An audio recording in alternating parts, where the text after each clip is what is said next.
Okay. It was just for us. Okay, now we're recording. Everybody, I would like to introduce you to my friend Catherine. Catherine and I met just a couple of months ago in California at the meditation retreat that we both attended with Kyle Cease. And we had a moment of connection at that retreat. And why don't I let you hear it? I would like to hear it from your words of maybe how we connected at the retreat. So we sat beside each other, and then that was the day that we had to do the eye gazing. And I think we exchanged pleasantries beforehand, but it was the eye gazing that was like really, really profound, because suddenly you're like seeing the pain in someone else, but you're actually seeing your own pain, but then you're also seeing the beauty in someone else, which means you're also seeing the beauty in yourself. And it was so deep and so riveting. And then when you got up on the stage and you explained like how you were resisting these different thoughts and stuff, and Kyle held the space for you, I resonated with that so much. It was like I was up on the stage and you just held this space for all of us to be able to know that we are okay. And it was absolutely, like, it was profound. Hmm. I wish I could transport everybody with us to that space in that moment, in all those moments, because if there's something so powerful that there were 200 people at the retreat, yet it felt like 20. Yes. It felt so small and intimate, which it was, but then to be on your own journey and meditating and everything that's coming up for you, but yet you feel the power and the energy of the other 199 people plus staff in the room, all on their own journey, yet holding the same space. I don't know that I can explain it any better than that, but there was so much power to it. Oh, absolutely. Absolutely. And the eye gazing came at a time where I had a beautiful 2.5 days at the retreat prior. And I woke up that morning just having an adverse reaction to people that day. I just didn't want to talk to anybody. I just wanted to sit in my chair and kind of pout and whatever. And then that's what we had to do. And so Catherine was the first person that I did that. And didn't you, was that the day that Regina took your seat as well? No, Regina took my seat on the first day. On the first Yeah. day. So another woman that I met there, Catherine, Regina took her seat, and so Catherine had to move. So it all just kind of became this fun little space. And then we connected, and that eye gazing, and I feel what you said was perfect, because I feel like when we did that connection and there was no talking and there was really no other distraction. I mean, I was definitely distracted at first, and you would look away or you would blink and just try to compose yourself. But once you really settled into the moment, it just became this, you were the only two people, not knowing what was going on, but yet feeling everything that was coming up. Yes. And without having to bandage it by putting like words to it, or being able to hug you as your tears came up, or you being able to console me as my tears came up. It was just being there and holding that space and going, this is perfectly fine, and I felt so exposed. I don't know about you, but it is like getting naked in front of a complete stranger for the very first time, as you're just staring into their eyes. And it's almost like you try to like block yourself from people being able to see all of this on a regular basis, right? And in those moments, everything's coming off and you're just allowing yourself to be, which actually brings you to this deeper place of self-love, because you're seeing that you're still perfectly fine even when you're exposing all of this. Yes. So I want to touch on what you just said. This is about what Catherine and I are really, the essence of this is about how you show up in life, how you show up for yourself, and how you show up for other people. So this experience that we had with this eye gazing was really about just being present and not trying to fix anything.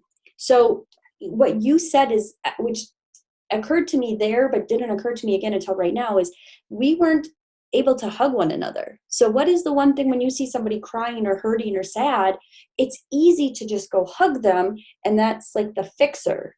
That's the, okay, let me just hug you. And then I don't have to be so vulnerable and look at you. And I don't have to see you being sad. It's a block. It's a nice gesture, absolutely. But in the end, it is a block. Or not being able to say words like it's okay, or make a joke about it, or relieve that tension. But you're right, it was about a moment of showing up, being stripped naked and vulnerable to a point that I don't know when I felt that much vulnerability before. Yeah, exactly. And to go back on your point of how we try to change what someone is feeling, right? So if they're sad and we hug them, my 6-year-old said to me last week, and it was like a good kind of truth bomb from him. But he said to me, why do people get so scared when people are scared? And I said, well, I don't get scared when people are scared. If they're scared, they're scared. And he goes, then why do you tell me not to be afraid? And I was like, well, because the reasons that you're afraid, they're not reasons that you need to be afraid, that you're perfectly safe. And he goes, but what if I just want to be afraid right then? And I was like, oh, you're right. You have every right to be afraid.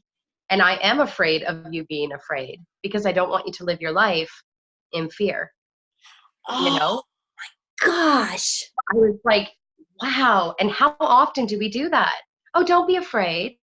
Oh, don't be sad. It's okay. It's just in this moment, blah, blah, blah, blah, and I'm still mulling that one over in my mind because a lot of times I think we think that we're doing the right thing by offering support, Mm-hmm.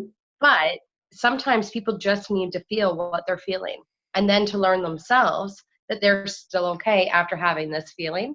Because I know for me, someone could say to me, oh, don't be sad. And I'm like, I'm still sad. You can tell me not to feel something. You can tell me not to feel afraid, but I'm still going to feel it because that's for my soul's greatest growth, is to know that I'm still okay, regardless as to what the feelings are. See, and so interesting how with a child we're saying, oh, you don't need to feel that. You are safe. I will protect you. I'm always here. I love you. Right? So we're telling them not to feel that. But then with adults, we wouldn't necessarily say to adults, don't be scared. We would say to them, it's going to be okay. Everything's going to work itself out as it should be. But those are essentially the same things. Yes. Oh. And which I think goes back to Kyle's saying, like, okay, so I'm afraid. And I love that. It's perfect. Yes.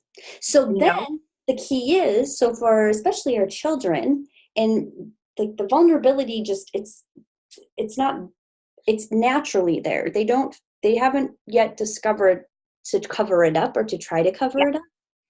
But yet that's what we're teaching them in some regard. So we are trying to say, oh, don't be scared. Like, I will protect you. You're okay. But like you said, or like your son said, what if he needs to be scared right there, right in that moment? Yeah, And then that makes us feel vulnerable because, oh my gosh, we need to protect our child. exactly. And you're not doing what you're supposed to do as a parent if you're not protecting them from these big feelings, from feeling afraid, from feeling all of this stuff. So it's just been a very interesting point of view that he brought up for me. And now it's an awareness of how often, because he has a lot of anxiety right now. About halfway through the year, he started getting this anxiety, and it's over little things. Like today he's off at camp and he said, well, what if I puke while I'm at camp? And then I was like, well, then I'll just come and pick you up. Like, it's that simple. And he's like, but do you remember how to get there? Yes, I remember how to get there. So he needs to know, what are all of the possibilities that could happen? And am I going to be safe? So I've been telling him, like, you're safe, you're safe, you're safe. And he's absolutely right that maybe he does just need to be scared. to be in that feeling of being afraid and then to step out of it knowing that he's going to be okay, or to just continue to stay in it. Because see, I actually went right back there to seeing him come out of it rather than what if he's just scared for the rest of his life, and that's perfectly fine too. So guys, this the retreat that we went to, if you haven't looked up Kyle Cease yet, or if you haven't followed him at all, I would highly recommend doing so, because the work that Kyle's doing isn't about trying to get anybody through anything. So at the retreat, he really talked about what Catherine just said. If you're scared, if you're sad, if you're angry, just be that. Just be okay with that without attaching to it. So you can be angry at something, or you can be scared and not know why, but recognizing that you're sort of observing that in action. You are not that. You are not scared of it's the emotion that you're feeling, but it's not who you are. And it's interesting to try to describe this, because until you practice it, it doesn't necessarily make sense. Yes. So I guess from there, how did you come to an awareness of this? Or how did you get from hearing these things, right? Because as I began this journey, I would hear these things, but I didn't know what it necessarily meant. I didn't understand how to do it. There wasn't a nice little checklist for me and boxes to tick off that I could do. So what could you explain your experience and your journey to reaching that? So it's been kind of a journey that's gone like all over the place, because there's days where I'm able to observe and I'm able to go like, oh, interesting, I'm being triggered by this, and then not attach myself to it because I'm recognizing it as a trigger. There's other days where I am this trigger, and this is how I'm reacting, and I have every right to hold on to it and whatnot. And I think it really depends on how big the trigger is, because when the trigger is a really big one, I think all of us as humans, we really want to hold on to it and to make it seem as though this is absolutely how life is, and it's just our point of view, and we're just going, this is who I am. So for myself, recognizing what's a trigger, knowing when things are coming up, and it's taken a lot of meditation to even be able to recognize, oh, this feels different in my body. My body's reacting to what this situation is, so something's being triggered here. And I was at the Dolby last year with Kyle, and that's where I first started the practice of meditating the way that he meditates, and recognizing the triggers the way that he has taught us to recognize the triggers and stuff.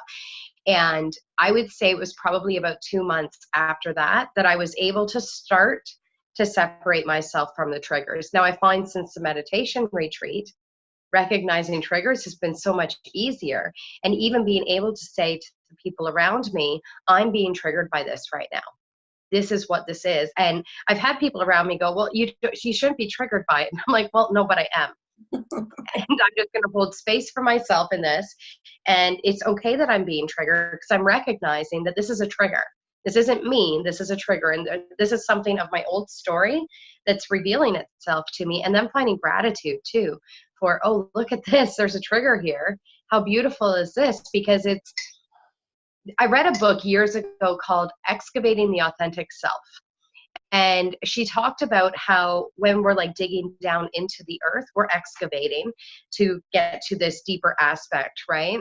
And it really just came into my mind right now, how with Kyle, what he's teaching us is to actually excavate into ourselves, and we're digging deeper, and we're going through all of that mud and the rocks and down to the lava sometimes, and coming back up. And it really is just building this deeper understanding and this deeper relationship with yourself, where you're reparenting yourself, reprogramming yourself, learning how to love yourself in the way that yourself has wanted to be loved the entire time.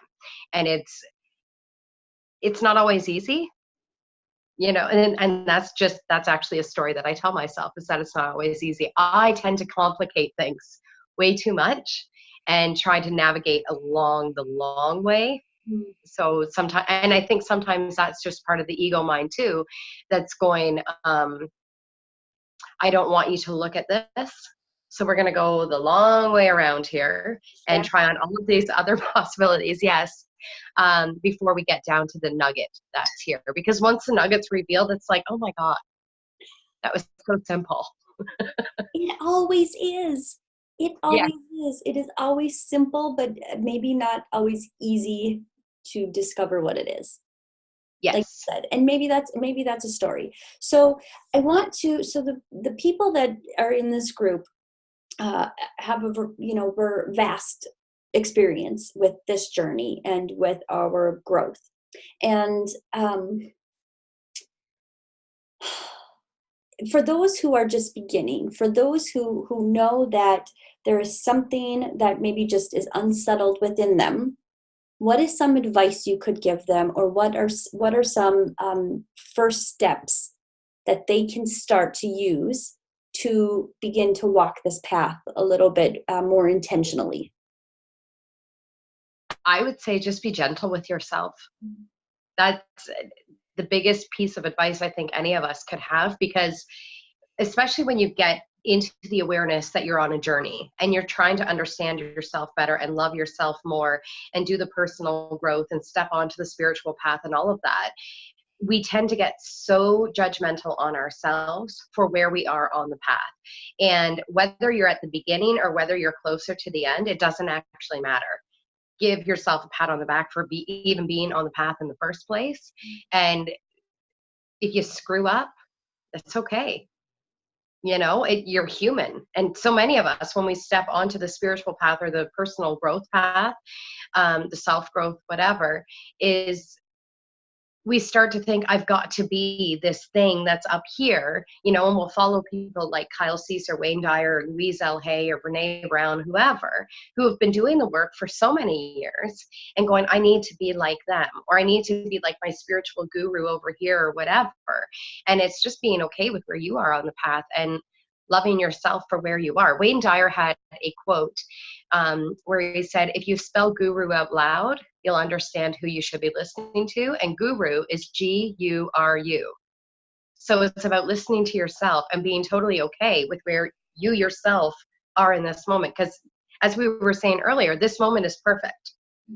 Who you are showing up as in this moment, that's exactly who the universe needs right now. And so you might be at the beginning of your path, but the beginning of your path is actually helping everyone else be where they are on their paths as well. It's so intricate. And don't you find that hindsight always, but as you continue on this journey, I now look back on the past or who I was and realize that was all part of the journey. So just because I now call it a journey, it's been a journey my entire life. Yes. Crazy, right? Led me to this moment. And I feel like the other part of this is absolutely be gentle with yourself and define what grace is. You're going to need a lot of grace for yourself. And but I also feel like when we start this and when we're in this, we feel like there's something to become. There's something to reach out for, to reach out to be. And I have found that most of this intentional piece of the journey has been about unbecoming so many of the things I'm not. Yes. Or unbecoming the attachment to all of those things, because we're everything. We're absolutely everything and nothing at all. It's a Course in Miracles. So it's about finding yourself, yet releasing all the this is who I am in my head. So when I tell myself I'm not organized, I'm not this, it's releasing those things and and becoming so much of who you are. I don't know how to explain that any better. And the thing is even going, I am unorganized, maybe that's a gift. Do you know what I mean? I swear too much. Maybe that's a gift. And so often when we've got these labels as to what society has told us what we're supposed to be or what we're not supposed to be, And then we feel shame because I'm unorganized. I'm always late. I'm always blah, blah, blah, whatever the story might be. And sometimes those are a gift that we're just not seeing as being a gift for ourselves. Yes. You know? So with this, and going back to what your son has said, we need to experience those spectrums as well. So we understand that. We understand what feels good, and I don't like to use the words good and bad and right and wrong and easy and hard in these contexts, because it's all what we're telling ourselves. But we still need to know the sides of the spectrum to understand what feels right for us, what feels comfortable for us, what feels truer to ourselves. Yes, exactly. For me, I have experienced both the super unorganized and the super organized, recognizing that neither of those are for me. And I fit somewhere in, let the unorganized happen until this needs to come in, and then I find my happy place within it. But I think your son too is with our children and with adults too. We have, I feel like these last, our whole lives probably, we've been told not to feel, or we've been told that not to be emotional, or not to get caught up in the feelings. And I'm telling people that's where we need to go back to. You need to go back to understanding how you feel, because those feelings, as you were saying earlier, are the triggers that help us to understand what it is we're supposed to learn. Yes, exactly. And you're so right that we've been told so often, like, don't follow your heart. Don't let your heart lead you. Why the hell not?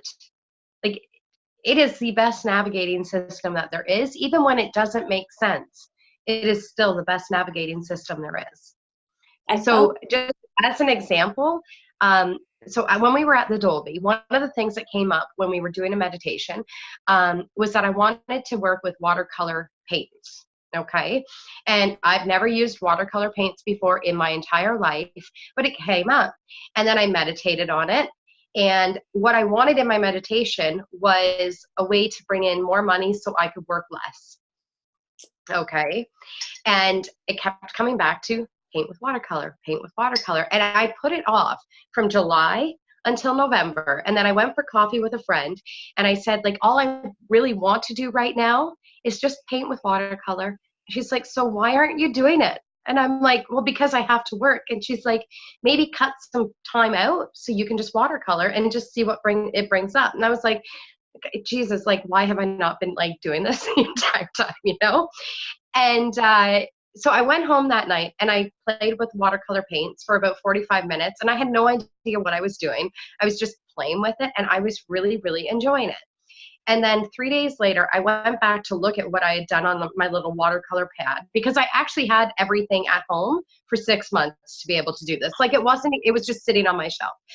And went back and I looked at it and I went, I could create an oracle deck. So then I put together an oracle deck, and I took last month off for the entire month to meditate. And the money that I made throughout the month was from the sales of the oracle deck. So my heart was saying to me the whole fucking time, sorry, I apologize, I do swear. But my heart said to me the entire time, just do this one thing, and then you won't have to work as much. And my mind took over and was like, well, that doesn't make sense, because how is that going to bring in money? It was the answer the whole time. Listen to whatever that heart calling is, even when it doesn't make sense. Like, and I needed to experience the resistance to that in order to understand why it's so important for us to actually listen to what the heart's showing us. I truly believe that, because that's become one of my stories now that I like to share with people, is the whole resistance I have for 6 months, asking the same question over and over again in meditation, my heart giving me the same answer, and me going, yeah, that's not it though. You know? Oh, how many times have we done that? How many times have we heard either that little voice in the back of our head or this voice up here and said, oh, but that's not quite it. Yes. that's good, but that's not it. Or where the hell did that come from? Why am I thinking Yep. about that? Oh, Yes. that is amazing. Thank you so much for sharing that story. You're welcome. And I need one of the Oracle decks. So please send me how I can get that. Okay. I love my Oracle decks. I love them. Oh, so guys, I don't know if that gave you goosebumps or not, but that gave me goosebumps. That really did, because uh, those are things you can't plan. You can't always put all of the pieces together. And to hear this calling, to hear this same message coming through and not understanding it, and like, what in the world? Fine, I'll paint. And then it's shown to you. Then the path is laid out for you. Yes. Trust. It's about trusting. It's about showing up every day. Well, I don't even know that I want to say every day. It's about showing up consistently, whatever that is for you in this moment. It's about showing up consistently. It's about being present for yourself, present to the experiences that are happening, and listening. Just really listening. And can I retract on or step back to you going, I don't know if I want to say show up every day. Show up every day, regardless as to what that looks like. Because if we go, I'm showing up and I'm being the positive, mindful person, then we're actually putting that expectation on ourselves for this is how I need to show up. If you're here right now, you're showing up. Even if you're like smoking a joint and like getting in arguments and whatever, you're still showing up in the best you that you can be in this moment. You guys, this is why I love this work. This is why I continue to show up. This is why I continue to grow. This is why I continue to explore and discover, because I meet amazing people like Catherine. And I'm sitting here, and here's the beauty of this too. Everything that is being said, everything we're talking about, there are moments of, yes, oh my gosh, but these are things we all innately know within ourselves. We all know these things, but to surround yourself with like-minded people or people who are on their own journey, you're reminded of beautiful moments of how you need to hear it in that space. So Catherine and I both very clearly have had experiences about those little voices in our heads. They happen quite regularly, but we still don't always listen to them. We still find ways to distract ourselves or allow ego or thoughts to take over or getting caught up in a moment. So this work is not sort of a one and done kind of thing. This work is a lifestyle. This work is what I live. I don't even like to call it work, but I don't know what other phrase to use, but this is how we live our lives. Exactly. And it would be so easy if it was just like, you go to the pharmacy and you're like, can I just get the spiritual wellness pill, please? Stop it and be like, okay, everything's figured out. But no, it definitely is work.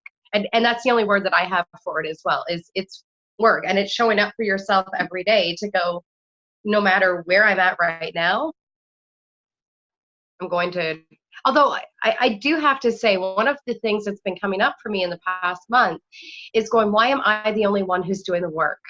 So when I'm being triggered by other people, why don't they have to do the work too? And then it's letting go of my control as to how they're showing up and what I think they should be doing versus what I'm doing, because I'm the one who's really doing the work here. And that's been a big, I don't want to call it a hurdle. That's been a big point of meditation for me, is letting go of the expectations I have on others and the work that they're doing or not doing. So I don't know if you are able to resonate with that at all, but it just, I feel like when we find, so this work isn't about just being happy all the time. Good. Yeah. You learn to be happy and comfortable no matter what is happening. Even if you're uncomfortable, you get comfortable being uncomfortable. And so the happiness comes from that space. It's not, hi, and everything is wonderful. So I find in this work, because it's life, and as we all have seasons of life. I mean, we live in North Dakota, Catherine's in Canada, we have seasons, and so it's always changing. But when we get into a moment of comfort, when things are working, when we're in flow, when we're in alignment, that space is so beautiful and so strong. It's all beautiful, but it's just beautiful when things are flowing. And then when somebody steps into that, I think that's when I realize, when I start thinking that way of, oh my gosh, I'm surrounded by people who don't get this and they're not doing their work. And that's when I recognize that I'm becoming addicted to the flow, and I'm becoming addicted to the happy state. And I'm becoming like those, and then I feel like that's when my control starts. I want to hold on to that. That makes a lot of sense, actually. Thank you for that. Well, because we want to stay there. It feels so good. Absolutely. Because after the Asilomar, like, it was like blissful, blissful, blissful, and then not so blissful. Because you come home and everyone else is the same, and you're flying around with your butterfly wings. Like, look at me, I'm a butterfly, and everyone else are these grounded caterpillars who are just where they're at, and it's fine. And yet at the same time, you're like, I just want more butterflies in my life, Yes. Yes. So then it's about recognizing how you, for me, it's not about balance. For me, it's about harmony. So how do I find the harmony amongst amongst it all? Because we're all in different stages and different places. And as much as we feel like butterflies now, there's going to be another time that we are going to feel like the caterpillar, and we're going to go in, we're going to go into all of that whole process again. It's ever evolving. And I think once we begin to understand that and accept and ease into that, things helps your mindset to melt away when things don't seem to be going right. When things seem to be falling off, don't look at it as things falling apart. Look at it as, okay, I'm going into a different season. Yeah, I love that. I love that. I love that. Okay, we could keep talking forever and ever and ever. I could not stop this conversation because there's so much good stuff here. So if you had any parting words for my friends here of the day, the journey, the whatever, what would you like to leave and share with everybody? Oh boy, I should have pre-planned that one. Like, wisdom. Okay. Pull it out, Catherine. Come on. Again, I want to just say, be gentle with yourself. To just love yourself and love where you are on the path, and listen to what that heart calling is, regardless as to how much sense it makes. Just listen to it, because it does hold a lot of wisdom. And really, just be gentle with yourself. It's very simple, but it's so profound when you can just hold that space for yourself. All this work is simple. In the end, it truly is. It's the simple things. It's gratitude. It is grace. It is showing up in that moment, however you are, and not judging that and not feeling bad about it. It is. Thank you so much, my friend. Oh, there. Sorry, I had a phone call, so it like muted you out. At least you were prepared. Mine I forget to always put it on silence or whatever I'm supposed to do, and then they interrupt my whole thing. So, okay. Thank you so much. You. I'm going to